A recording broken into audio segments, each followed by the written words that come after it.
ओम शांति। 18 जनवरी 2025 प्रातः मुरली ओम शांति। बाप दादा मधुबन। पिताश्री जी के पुण्य स्मृति दिवस पर प्रातः क्लास में सुनाने के लिए बाप दादा के मधुर अनमोल महावाक्य। आज प्यारे ब्रह्मा बाबा का व्यक्त दिवस है। जिस तरह से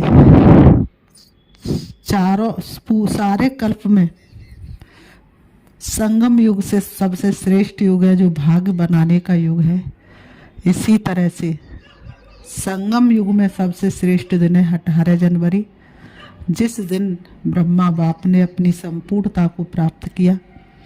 तो सभी ब्रह्मा वत्सों से, सभी ब्राह्मण परिवार से, संपूर्ण ब्राह्मण परिवार से मैं कहना चाहूँगी कि कोई कहाँ भी हो, लेकिन आज के दिन सेंटर पर ज़रूर आना है। ब्रह्मा बाबा को पुष्प अर्पण करने हैं और सारा दिन अमृत वेला से लेकर के शाम तक मौन व्रत रखना है और अपने मन के अंदर एक ही संकल्प लाना है, मैं ब्रह्मा बाप समान हूँ।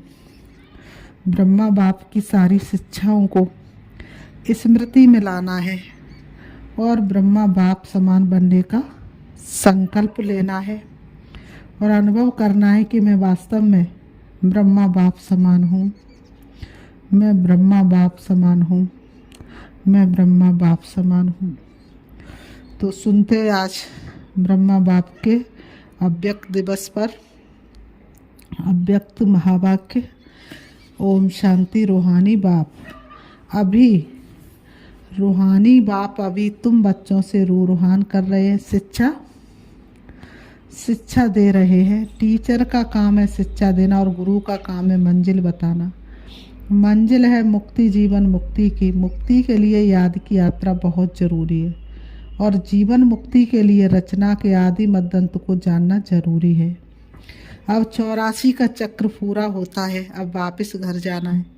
अपने साथ ऐसी ऐसी बातें करने से बड़ी खुशी आएगी और फिर दूसरों को भी खुशी में लाएंगे।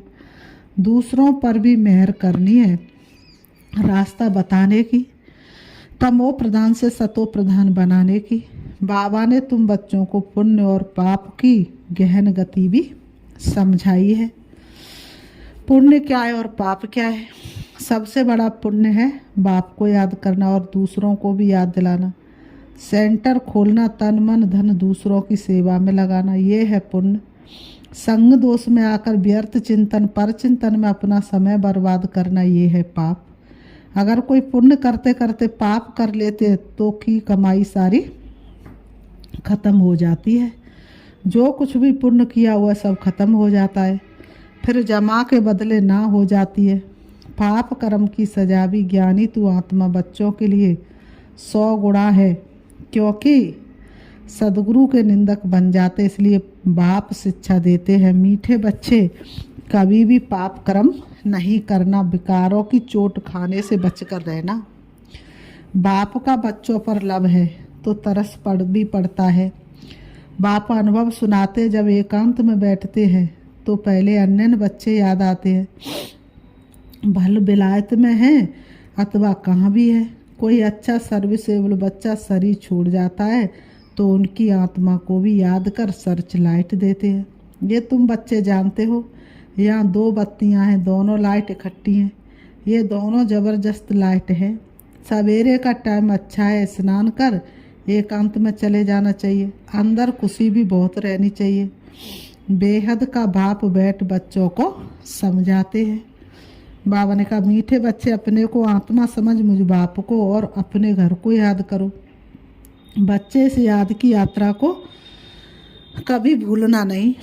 याद से ही तुम पावन बनेंगे। पावन बनने बगैर तुम वापस घर जा नहीं सकते। मुख्य है ही ज्ञान और योग।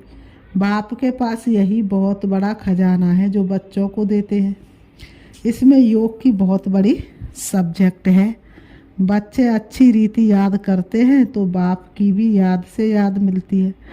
याद से बच्चे बाप को खींचते हैं। पिछाड़ी में आने वाले जो ऊंच पद पाते उसका आधार भी याद है।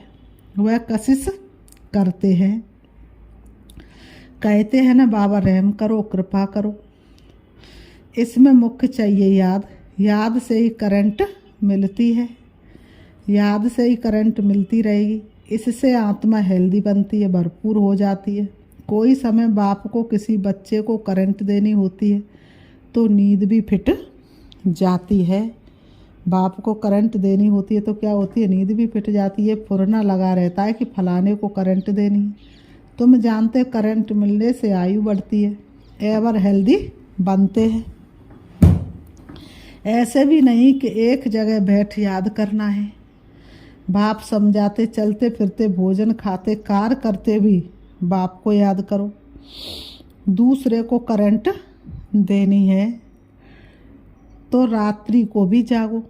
अगर दूसरों को करंट देनी है तो क्या करना पड़ेगा, रात्रि को जाग करके बाप को याद करो। बच्चों को समझाया है, सवेरे उठकर जितना बाप को याद करेंगे उतना कशिश होगी। बाप भी सर्च लाइट देंगे।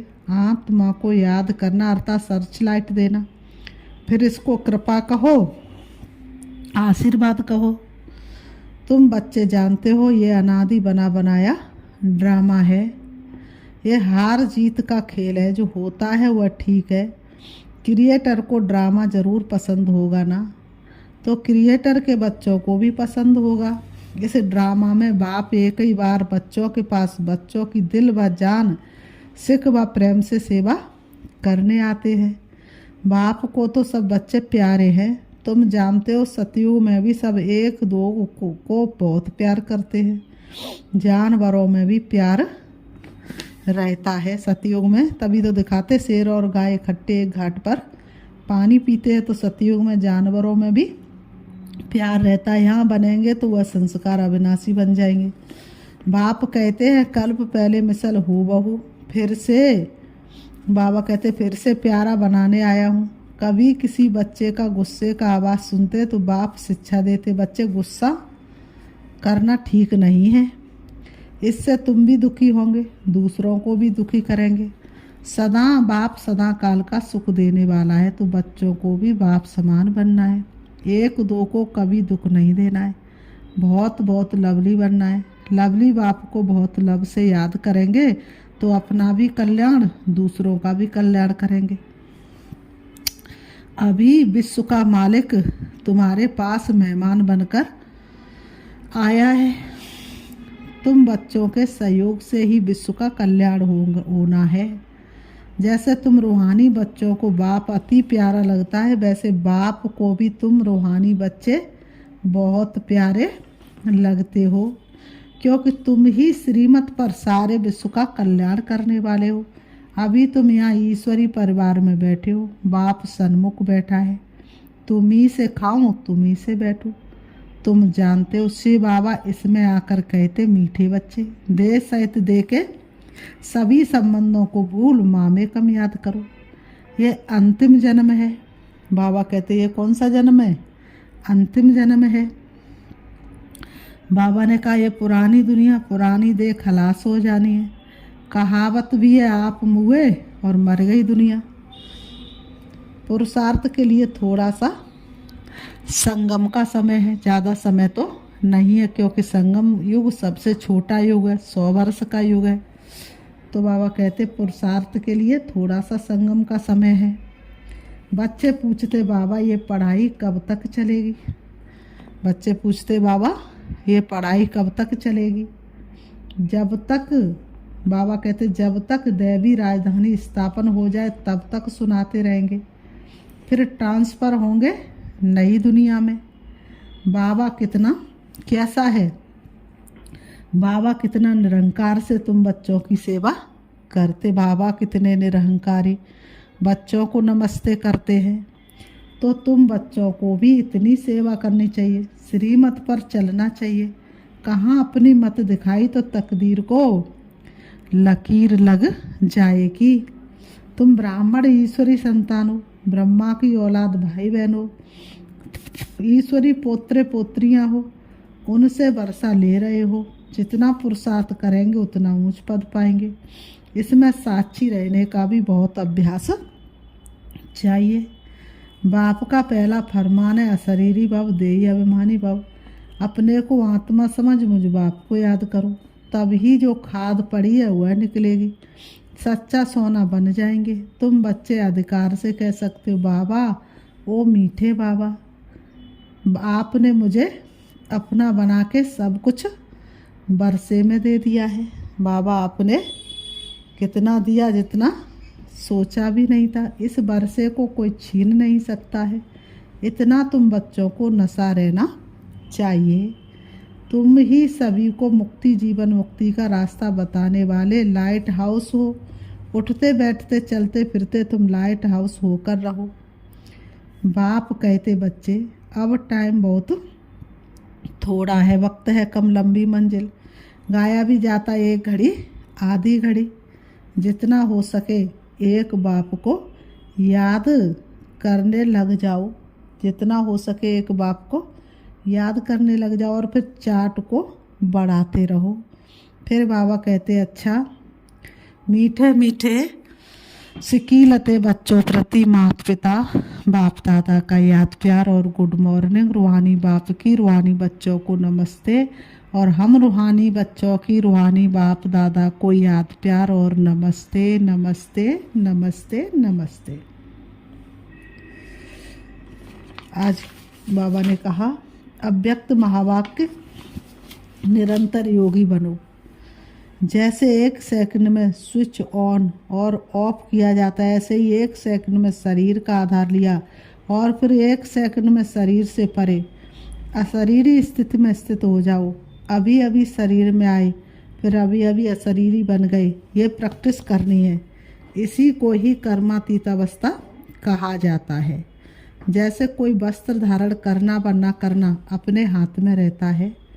आवश्यकता हुई धारण किया, आवश्यकता ना हुई तो उतार दिया। ऐसा ही अनुभव इस शरीर रूपी वस्त्र को धारण करने और उतारने में हो। कर्म करते भी ऐसा अनुभव होना चाहिए। जैसे कोई वस्त्र धारण कर कार्य कर रहे हैं, कार्य पूरा हुआ और वस्त्र से न्यारे हुए। शरीर और आत्मा दोनों का न्यारापन चलते फिरते भी अनुभव हो। जैसे कोई प्रैक्टिस हो जाती है ना, लेकिन ये प्रैक्टिस किन्हें हो सकती है जो शरीर के साथ व शरीर के संबंध में जो भी बातें हैं, शरीर की दुनिया संबंध व अनेक जो भी वस्तुएं हैं उनसे बिल्कुल डिटैच होंगे। जरा भी लगाव नहीं होगा तब न्यारा हो सकेंगे। अगर सूक्ष्म संकल्प में भी हल्कापन नहीं है, डिटैच नहीं हो सकते तो न्यारेपन का अनुभव नहीं कर सकेंगे। तो हर एक को अब ये प्रैक्टिस करनी है, बिल्कुल ही न्यारेपन का अनुभव हो। इस स्टेज पर रहने से अन्य आत्माओं को भी आप लोगों से न्यारेपन का अनुभव होगा। वह भी महसूस करेंगे। जैसे योग में बैठने के समय कई आत्माओं को अनुभव होता है ना, ये दिल कराने वाले न्यारी इस स्टेज में हैं। ऐसे चलते फिरते फरिश्तेपन के साक्षात्कार होंगे। यहाँ बैठे हुए भी अनेक आत्माओं को जो भी आपके सतयुगी फैमिली में समीप आने वाले होंगे, उन्हों को आप लोगों के फरिश्ते रूप और भविष्य राज पद के दोनों साक्षात्कार होंगे। जैसे शुरू में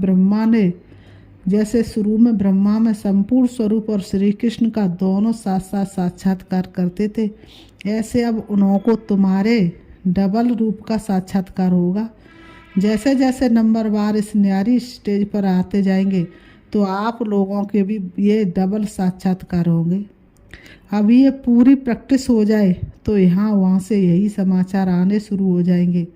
जैसे शुरू में घर बैठे भी अनेक समीप आने वाली आत्माओं को साक्षात्कार हुए ना, वैसे अब भी साक्षात्कार होंगे। यहाँ बैठे भी बेअद में आप लोगों का सूक्ष्म स्वरूप सर्विस करेगा। अब यही सर्विस रही हुई है। साकार में सभी एग्जाम्पल तो देख लिया, सभी बातें नंबरवार ड्रामा अनुसार होनी है। जितना जितना स्वयं आकारी फरिश्ते स्वरूप में होंगे उतना आपका फरिश्ता रूप सर्विस करेगा। आत्मा को सारे विश्व का चक्र लगाने में कितना समय लगता है, तो अभी आपके सूक्ष्म स्वरूप भी सर्विस करेंगे। लेकिन जो इस न्यारी स्थिति में रहेंगे, लेकिन जो इस न्यारी स्थिति में होंगे, स्वयं फरिश्ते रूप में स्थित होंगे। शुरू में सभी साक्षात्कार हुए हैं, लेकिन जो बाबा ने कहा फरिश्ते रूप में संपूर्ण स्टेज और पुरुषार्थी स्टेज दोनों अलग अलग साक्षात्कार होता था।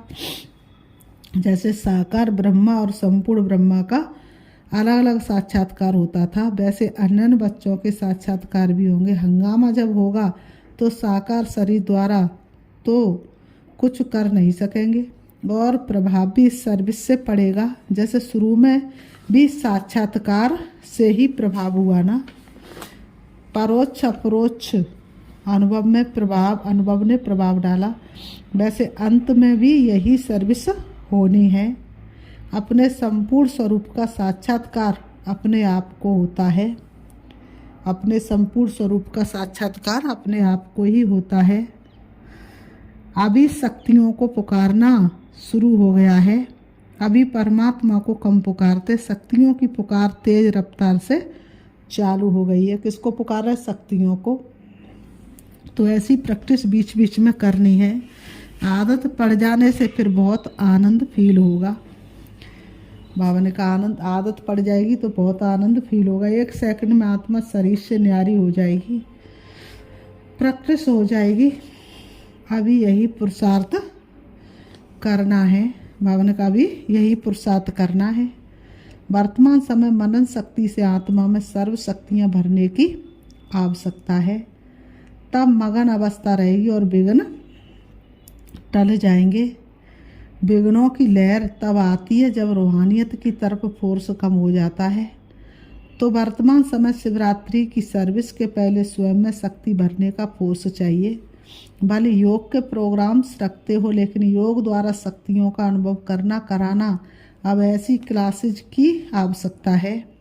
प्रैक्टिकल अपने बल के आधार से औरों को बल देना है। सिर्फ बाहर की सर्विस के प्लान नहीं सोचने हैं, लेकिन पूरी ही नज़र चाहिए सभी तरफ। जो निमित्त बने हुए उनको ये ख्यालात आनी चाहिए कि हमारी फुलवारी किस बात में कमज़ोर है। किसी भी रीति से अपने फुलवारी की कमजोरी पर कड़ी दृष्टि रखनी चाहिए। समय देकर भी कमजोरियों को ख़त्म करना है। जैसे साकार रूप को देखा, कोई भी ऐसी लहर का समय होता तो दिन रात सकाश देने की विशेष सर्विस, विशेष प्लान्स चलते थे। निर्बल आत्माओं को बल भरने का विशेष अटेंशन रहता था, जिससे अनेक आत्माओं को अनुभव भी होता था। रात रात को भी समय निकाल आत्माओं को सकाश भरने की सर्विस चलती थी। तो अभी विशेष सकाश देने की सर्विस करनी है। लाइट हाउस माइट हाउस बनकर ये सर्विस खास करनी है, तब चारों ओर लाइट माइट का प्रभाव फैलेगा। अभी यही आवश्यकता है। जैसे कोई साहूकार होता है तो अपने नज़दीक संबंधियों को मदद देकर ऊंचा उठा लेता है, ऐसे वर्तमान समय जो भी कमज़ोर आत्माएं संबंध संपर्क में हैं उनको विशेष सकाश देनी है। अच्छा, आज की मुरली से बाबा ने वरदान दिया, 1000 भुजा वाले ब्रह्मा बाप के साथ का निरंतर अनुभव करने वाले सच्चे स्नेही भव। 1000 भुजा वाले ब्रह्मा बाप के साथ का निरंतर अनुभव करने वाले सच्चे स्नेही भव। वर्तमान समय 1000 भुजा वाले ब्रह्मा बाप के रूप का पाठ चल रहा है। जैसे आत्मा के बिना भुजा कुछ नहीं कर सकती, वैसे बाप दादा के बिना भुजा रूपी बच्चे कुछ नहीं कर सकते। हर कार्य में पहले बाप का सहयोग है। जब तक स्थापना का पाठ है तब तक बाप दादा बच्चों के हर संकल्प और सेकंड में साथ साथ है। इसलिए कभी भी जुदाई का पर्दा डाल वियोगी नहीं बनो। प्रेम के सागर की लहरों में लहराओ, गुणगान करो, लेकिन घायल नहीं बनो। बाप के स्नेह का प्रत्यक्ष स्वरूप सेवा के स्नेही बनो। स्लोगन, अशरीरी स्थिति का अनुभव व अभ्यास ही नंबर आगे आने का आधार है।